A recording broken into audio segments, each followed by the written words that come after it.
Près de 10 000 nouveaux cas en 24 heures, 20% de plus que la veille. La Russie est désormais durement frappée par le coronavirus.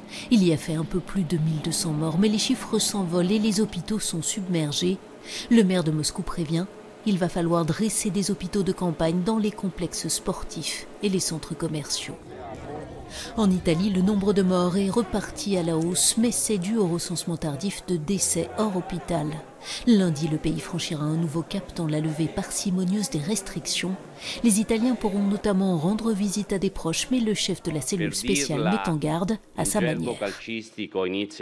Si vous me permettez d'utiliser la métaphore du football, la deuxième mi-temps commence, dit-il, et il est désormais clair pour tous que nous ne savons pas combien de temps elle va durer et comment elle va se terminer. Nous ne devons pas oublier les sacrifices que nous avons faits durant la première mi-temps. En Autriche, le déconfinement est déjà bien engagé depuis Pâques. Après les magasins de moins de 400 mètres carrés, ce sont les grands centres commerciaux qui ont rouvert, tout comme les coiffeurs et autres masseurs. Malgré le port du masque, certains s'inquiètent. J'ai été très disciplinée, j'ai pris cela très au sérieux, confie cette Autrichienne. Mais quand je vois ce qui se passe aujourd'hui, c'est comme avant le coronavirus. Beaucoup trop de gens à l'extérieur. Il y a des mesures de protection, mais je trouve que c'est exagéré et beaucoup trop tôt. Il ne nous reste plus qu'à prier pour que le coronavirus ne soit pas de retour à l'automne.